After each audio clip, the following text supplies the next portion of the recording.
Hello, I'm Pastor Burke Owens, and it is, Wednesday, March the 16th. We're in Lent here at the St. Helena United Methodist Church in beautiful Napa Valley, and I am reading from the book of John, the Gospel of John. We're about to read chapter 7. We've been reading a chapter every couple of days or so. This is part of our Lenten reflection for Lent 2022. So I hope you enjoy chapter 7, and I hope you're reading along, if not necessarily now, but in your own time at home, because there's much that John has to teach us about Jesus, about the meaning and action of God in this world, and about our own souls. So, John chapter 7. After this, Jesus went about in Galilee. He did not wish to go about in Judea because the Jews were looking for an opportunity to kill him. Now, when it says the Jews, as it says often in here, it means the leaders of the temple. It means those that are on the Sanhedrin, which is the ruling office for the temple itself. It is not for the average person. You know, Judea and Israel, they are all Jewish with very few exceptions. So to say the Jews is misleading. It is those that are in a more powerful position who see Jesus as a threat. I want to be clear on that. Now the Jewish festival of booths was near. So his brothers said to him, "Leave here and go to Judea, so that your disciples may also see the works you are doing. For no one wants to be widely known, acts in secret. If you do these things, show yourself to the world." For not even his brothers believed in him. So they're saying, Jesus, stop doing these healings and these miracles where only a few can see, even though he did just give food and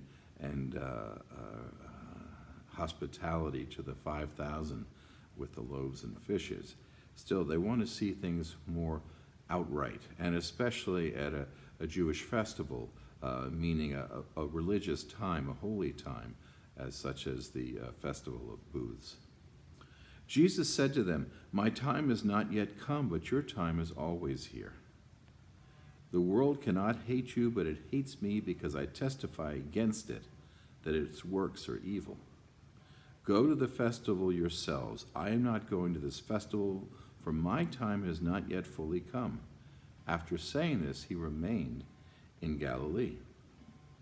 But after his brothers had gone to the festival, then he also went, not publicly, but as it were in secret. The Jews were looking for him at the festival, saying, "Where is he?" That is, once again, the Jewish leaders, then the elders, the people of authority were looking for him. And there was considerable complaining about him among the crowds. While some were saying he is a good man, others were saying, no, he is deceiving the world. Yet no one would speak openly about him for fear of the leaders. About the middle of the festival, Jesus went up into the temple and began to teach. The people were astonished at it, saying, "How does this man have such learning when he has never been taught?" For Jesus was not a scholar. Jesus did not go to school. Jesus was not raised in such a way that he would be considered to be any more than an illiterate tradesperson. But of course, he was much more than that. Then Jesus answered them, "My teaching is not mine, but his who sent me. Anyone who resolves to do the will of God will know whether the teaching is from God or whether I am speaking on my own. Those who speak on their own seek their own glory, but the one who seeks the glory of him who sent him is true, and there is nothing false in him. Did not Moses give you the law? Yet none of you keeps the law. Why are you looking for an opportunity to kill me?" The crowd answered, "You have a demon. Who is trying to kill you?" Jesus answered them, "I performed one work, and all of you are astonished. Moses gave you circumcision. It is, of course, not from Moses, but from the patriarchs. And you circumcise a man on the Sabbath. If a man receives circumcision on the Sabbath in order that the law of Moses may not be broken, are you angry with me because I healed a man's whole body on the Sabbath? Do not judge by appearances, but judge with right judgment. Now some of the people of Jerusalem were saying, "Is not this the man whom they are trying to kill? And here he is, speaking openly, but they say nothing to him. Can it be that the authorities really know that this is the Messiah? Yet we know where this man is from, but when the Messiah comes, no one will know where he is from."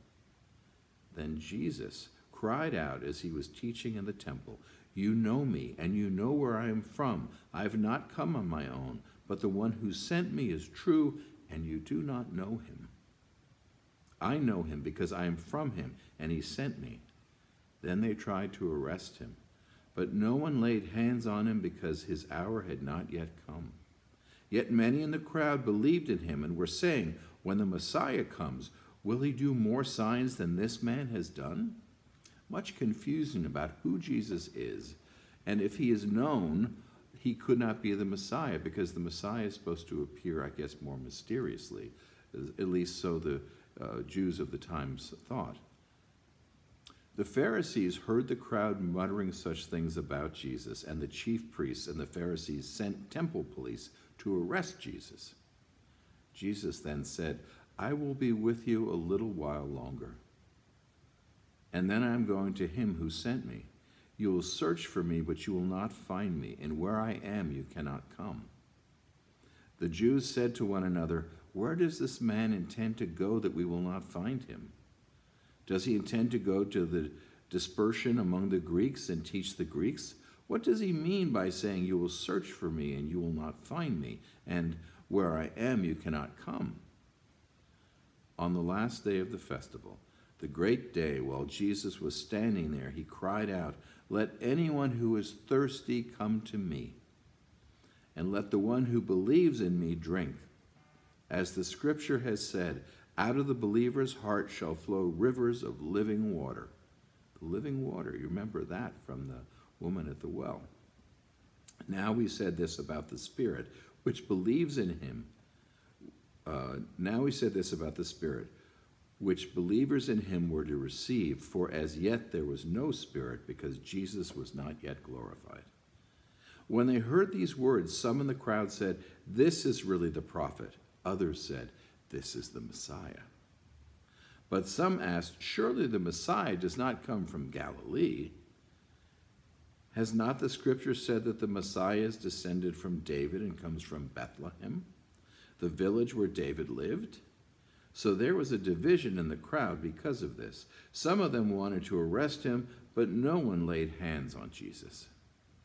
Then the temple police went back to the chief priests and Pharisees, who asked them, "Why did you not arrest him?" The police answered, "Never has anyone spoken like this." Then the Pharisees replied, "Surely you have not been deceived too, have you? Has any one of the authorities or of the Pharisees believed in him? But this crowd, which does not know the law, they are accursed."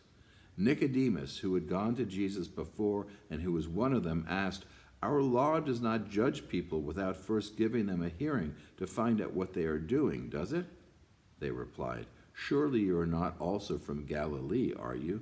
Search and you will see that no prophet is to arise from Galilee." Trying to judge who is from God and who is not is a very dangerous endeavor. That's the end of chapter 7. We'll read chapter 8 in a day or so. Bye-bye.